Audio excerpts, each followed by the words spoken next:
So how do you feel about transparency, and transparency specifically, as you know, with the newspaper and you're filmed, we capture just about every meeting. We've occasionally missed maybe a conflict or a time or whatever, but how do you feel about transparency with the media? Well, I think, Tom, it's really important, and I think especially if you're going to talk about integrity and those kind of things, I think it's important to the community. I'm a little disappointed sometimes. We've worked on some things that when it come time to do it, we had people where to come from and workforce. We worked on that for a year or better. I think it's a good thing that happened. But we had people come to the meeting and people writing letters to the governor and act like they didn't know nothing about it. And if they'd been reading the paper or watching the tape, right, they didn't know. Yeah. That disappoints me. And maybe my biggest disappointment in public life is the people that really don't know or don't seem to care what is going on. And this is our home. This is our future. We all need to pay attention. And even if we are fighting, we need to join hands and go get it done. So, right. It's a big part. I wouldn't have it any other way. There's a county that we join. They have no press at any meetings. They have actually no attorney at a meeting, and it works great for them. And they have elected officials who have been there for years and years, right. and I know them, and they're a lot of integrity there, and that's why they're there that long. There can be exceptions, but the Founding Fathers put that First Amendment in there for a reason. So, go back to when I was a kid. I was working on a grazing association, which the Army owns now. I was probably 11, 12 years old. There was a commissioner out of La Junta, and I believe his name was Weber. And him and I were moving some cattle together.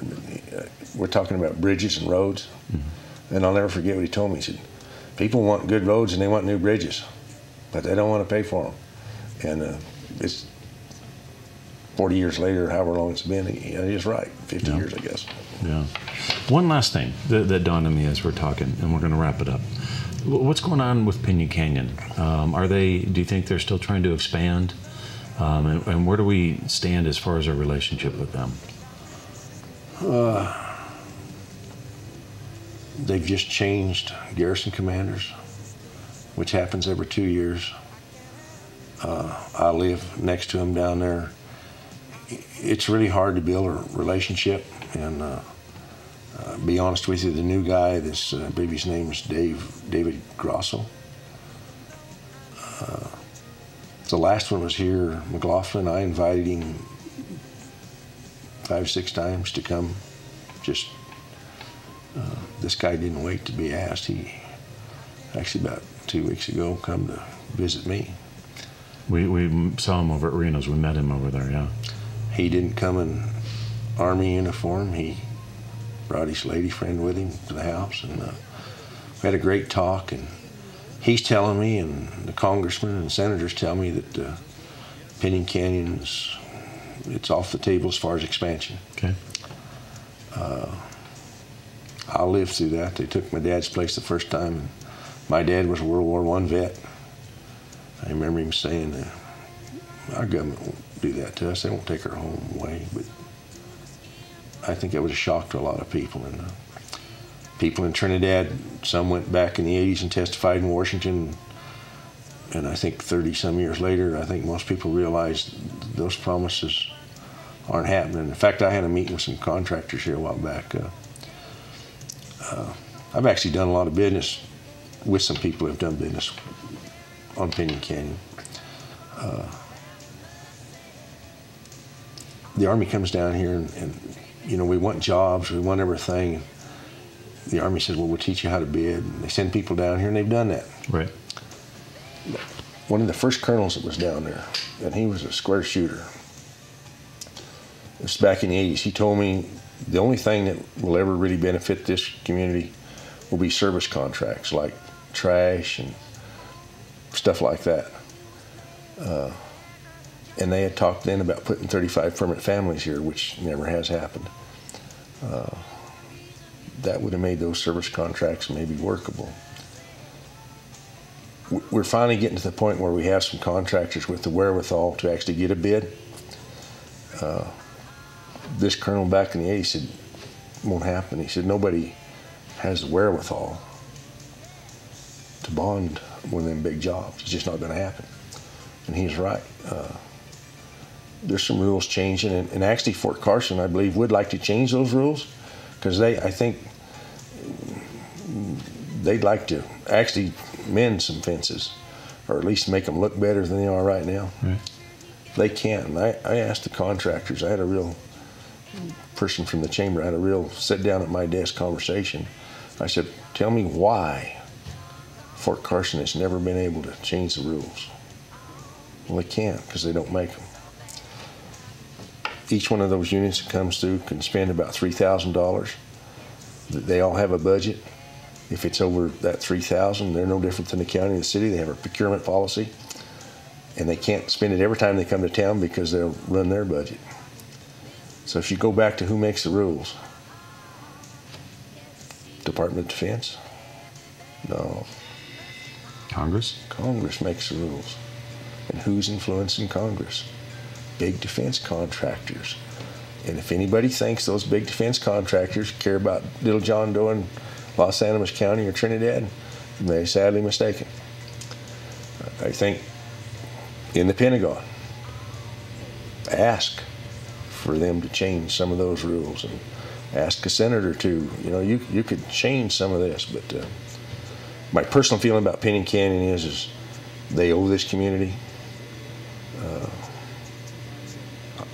They want my home now.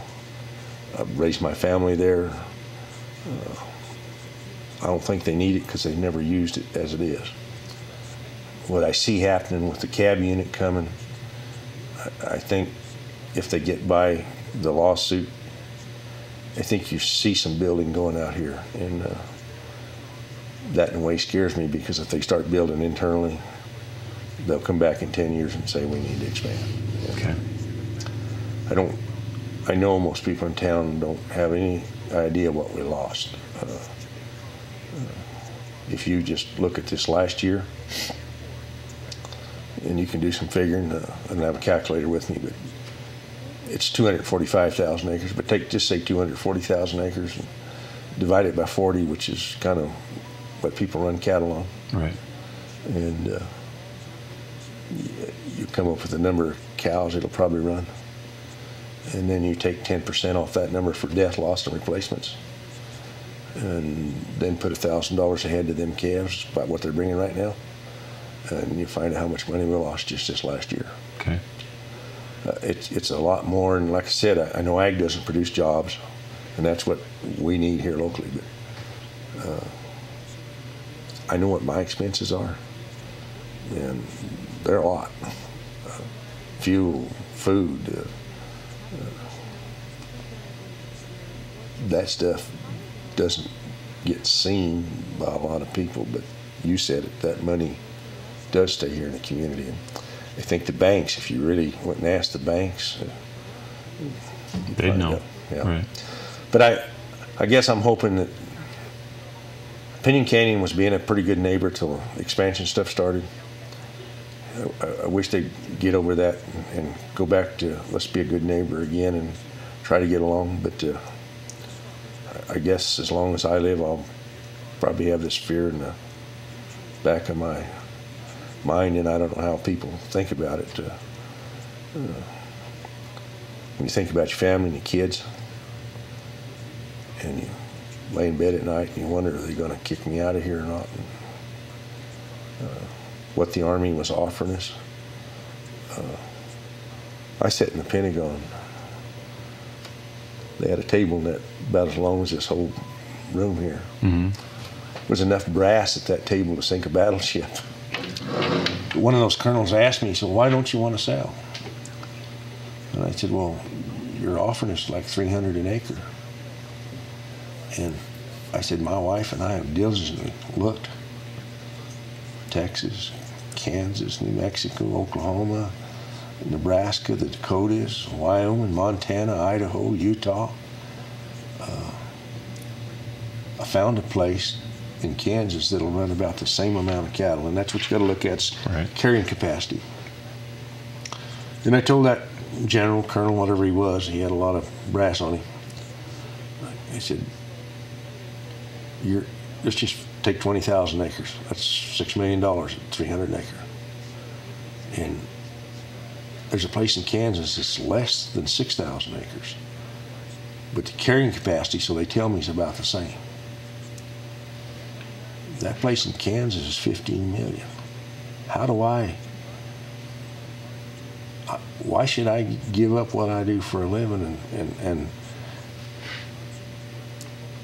there's some people in the first go around, Tom really got burned.